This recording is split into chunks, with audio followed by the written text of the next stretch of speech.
Here at the Capitol, big changes are being made. I'm Marissa Matola, and coming up, I'll tell you about a law that could help find your children if they go missing. Tired of sitting in a line of cars? I'm Brianna Marquardt, and coming up next on WVU News, I'll tell you what the city plans to do about traffic. The gun debate heats up in Morgantown. I'm Millie Mullins, and I'll tell you about SGA's controversial decision on concealed weapons permits. Our award-winning WVU News starts now.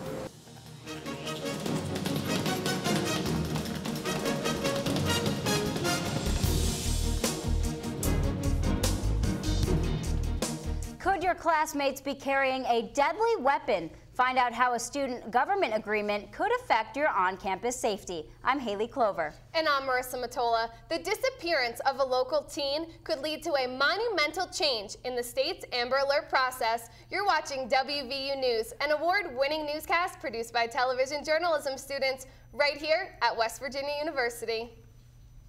From 2009 to 2011, there have been a total of 23 aggravated assaults on WVU's campus. And these assaults, Haley, are characterized by the use of a deadly weapon. Crime reporter Millie Mullins is with us now to explain more. Millie? Thanks, Haley and Marissa. All of these crimes have students wondering, how safe am I on campus? This is why the Student Government Association met recently to make some tough decisions about guns on campus. Of the 11 deadliest shootings in the United States, 5 have happened on a college campus. SGA addressed the issue with a concealed weapon bill, and I attended the heated meeting.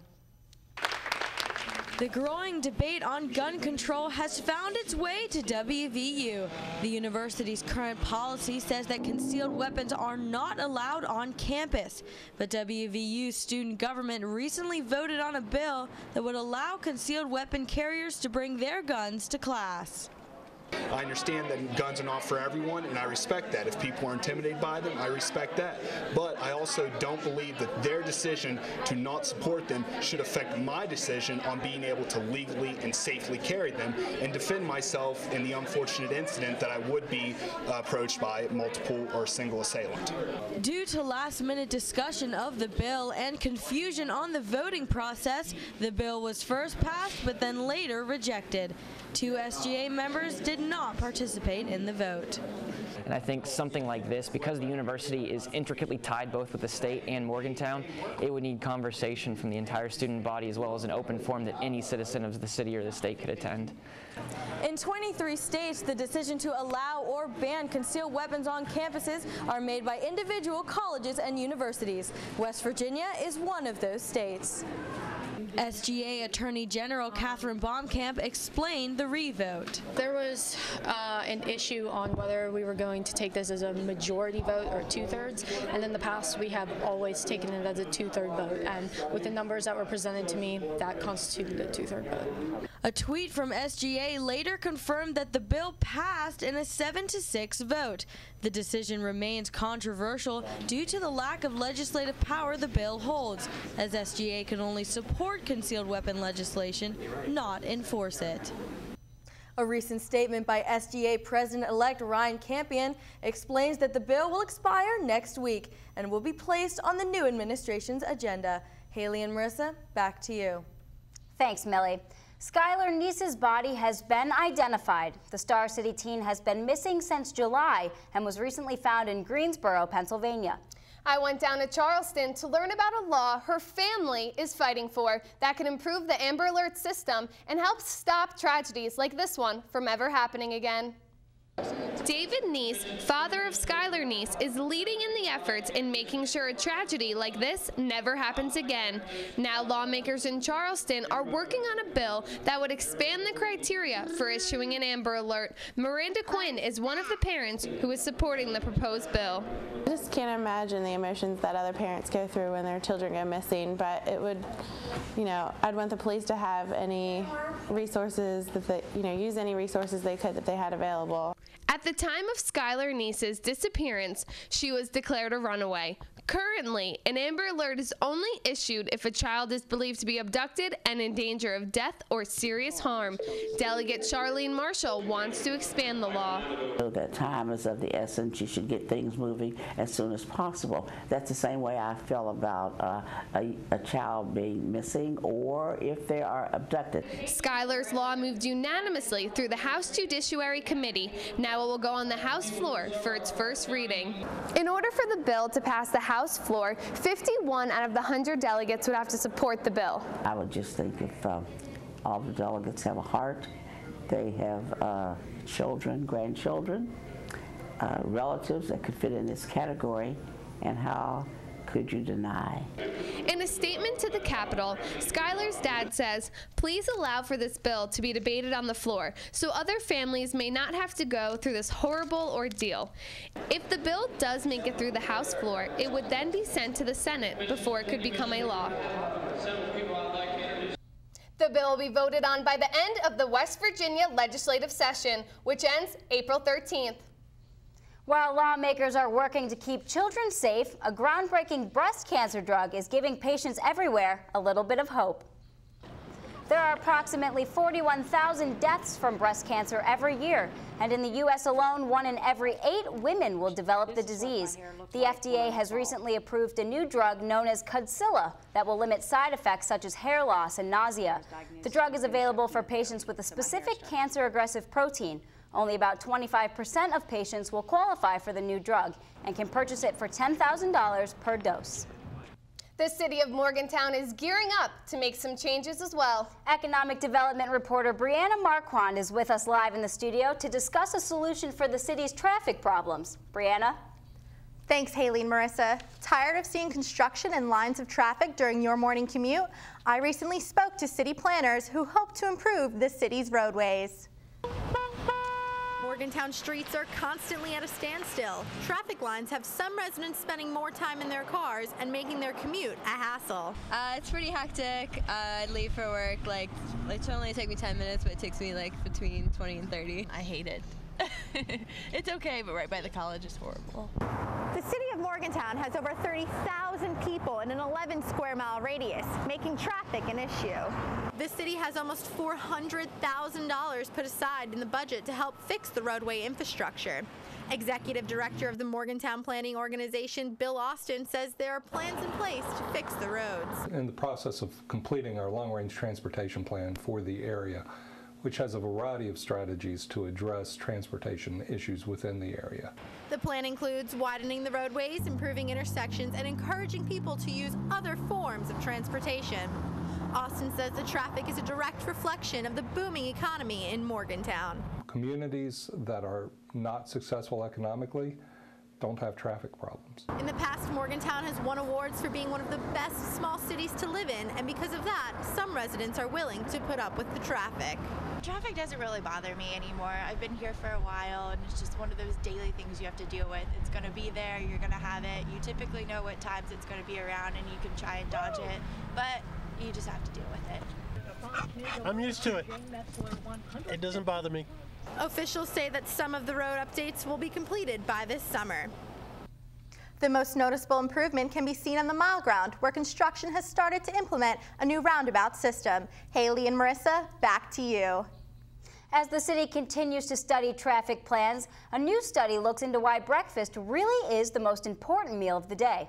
And new research shows making breakfast a habit at a young age can have long-lasting benefits. Education reporter Ian Grimley explains. For a child, taking time in the morning for a meal has its benefits. According to a recent study, kids who eat school breakfast have nearly 18% higher math scores than their peers who skip the meal.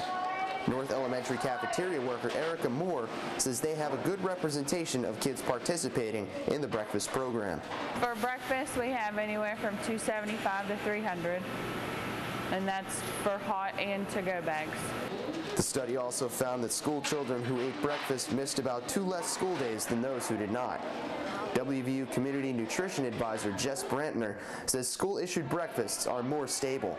You know that the breakfast at school that's through, the school breakfast program, it's a uniform package, so to speak. So that same nutritious meal is being served to every child. You don't really know what's being served at home. According to the Food Research and Action Center, West Virginia is among 3 states that were found to be most effective in providing healthy breakfast options for low-income children. Moore agrees the breakfasts her school offers go a long way in helping children. I think they perform much better. They have a good meal before they start their day. All of these benefits make breakfast eaters more likely to graduate high school on time. Ian Grimley, WVU News, Morgantown. Looks like our mothers were right all along, Haley. They always are, Marissa. And coming up next on WVU Sports, reporter Alyssa Casalino gives us an inside look at the Mountaineer Pro Day that could be one for the history books. Every football player dreams of playing in the NFL. I'm Alyssa Castellino. Straight ahead on WVU Sports, I'll tell you which Mountaineers are one step closer to making that dream come true. Our hearts beat in the face of challenge, for without it, there is nothing. No character, no grit, no goals. Without challenge, there can be nothing. No discovery, no knowledge, no cures. For us, the challenge is everything. Without it, there can be no Mountaineers. Morgantown was full of excitement as the national spotlight turned to WVU's Pro Day. And as the NFL draft draws closer, a few players were looking to make a big impression. Sports anchor Adam Crowley is with us to tell us more. Adam? Thanks, Haley and Marissa. Players dream of playing in the NFL their entire lives, and this year a few Mountaineers will have a chance to do that. Once the NFL Combine is over, college football players have one last opportunity to show off their skills. Our own Alyssa Casalino got an inside look at the WVU athletes who hope to make it to the pros. Scouts, media, and fans piled into WVU's indoor training facility for Mountaineer Pro Day, a chance for NFL teams to see what players have been up to since the Combine. Definitely stepped up my numbers since the NFL Combine. I had to work on a lot of stuff like broad jump. 29 out of the 32 NFL teams sent a representative to watch WVU practice. Quarterback Geno Smith completed 60 of his 64 pass attempts, but wasn't fazed by the media attention. Obviously, I want to be the best, but just to be, get a shot at the NFL is a blessing in itself. So. Last year, many fans were surprised when West Virginia's Bruce Irvin was drafted 15th overall by Seattle. This year, experts believe both Tavon Austin and Geno Smith will be selected in the first round. Smith and Austin would be 2 of only 4 first-round draft picks from West Virginia in this decade. Scouts also kept an eye on junior Stedman Bailey, who left school early to enter the draft. While he isn't expected to be picked first round, he says he isn't worried about the lack of early round predictions. They don't have me ranked as high as I feel I should, and it kind of just put a chip on my shoulder to just continue working hard and just continue to prove people wrong. For the time being, all prospects will continue working out until the NFL draft starts on April 25th. Alyssa Castellino, WVU Sports, Morgantown. Top WVU prospect quarterback Geno Smith is expected to be selected in the top 10 of the draft. Smith has the potential to be the highest NFL draft pick in West Virginia history. The highest is cornerback Adam Jones, who was the 6th pick in 2005 by the Tennessee Titans. Thanks, Adam. West Virginia is known for folk and country music. But the Pittsburgh Symphony recently brought the sound of classical music to the Mountain State.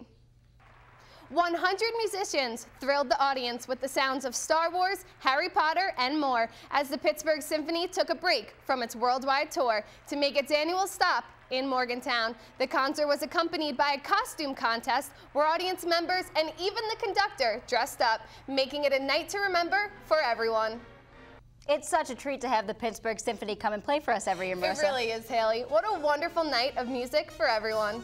Well, that's all we have for you on this week's edition of WVU News. You can visit us online at our website. You can also watch any of our shows on YouTube, and please follow us and our reporters on Twitter. I'm Marissa Matola. And I'm Haley Clover. Thanks for watching WVU News. We'll leave you now with the sights and sounds of the Pittsburgh Symphony as they play WVU's fight song. We'll see you next time.